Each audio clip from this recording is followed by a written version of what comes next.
Gel Hacı. Buyurun Abdullah Bey.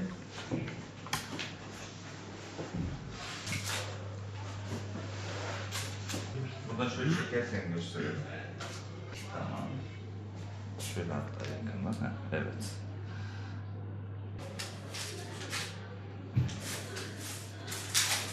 Tamam. Dizimizi kendimize doğru çekelim. Çok güzel. Burada var zaten.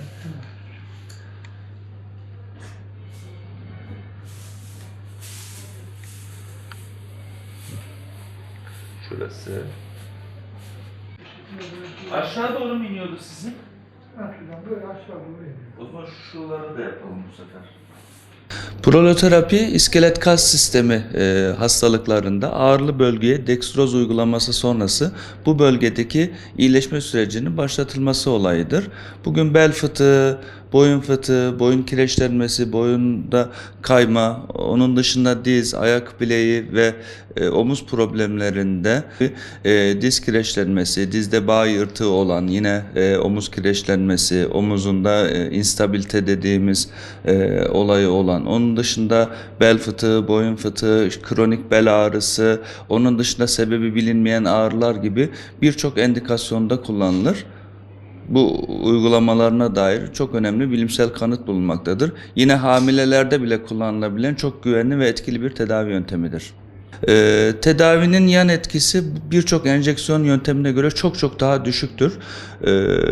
Ama yine iğneye bağlı alerji olayları ve ona benzer hafif böyle reaksiyonlar gibi durumlarla karşılaşılabilir. Ama az önce dediğim gibi diğer enjeksiyon yöntemlerine göre en güvenli tedavi yöntemidir. Bununla ilgili bilimsel kanıt da mevcuttur. Proloterapi ile ilgili ilk defa 2012 yılında çalışmaya başladım. O zamanlar sadece boyun ağrıları için kullanılan bir yöntemdi. Proloterapi yöntemi dekstroz solüsyonu ile yapılıyor. Bu tedavinin tek alternatifi kortizol yöntemi. Kortizol yöntemi ağrıyı kesen fakat dokuda önemli derecede hasara yol açan bir tedavi yöntemidir. Ben kortizol kullanımına karşıyım. Kortizol kullanımı yerine bu etkili, güvenli ve bilimsel olarak da önemli yerde bulunan tedavi yöntemini tercih etmeleri benim için en önemli şey. Birkaç hastada işte enfeksiyonla karşılaştık. Bir iki hastada alerjiyle karşılaştık. Ama yaptığımız işte en az yani 1-2 milyon hastaya yapmışızdır. Yani o oranıyla karşılaştırdığım zaman çok düşük bir oran bu. Dediğim gibi yani hamilelerde bile uygulanabilen çok nadir tedavi yöntemleri arasındadır proloterapi. 2012 yılında başlamıştım ben bu tedaviye. Ben bu tedaviye başladığımda herhangi bir bilimsel yayın yoktu tedavinin kullanımıyla ilgili.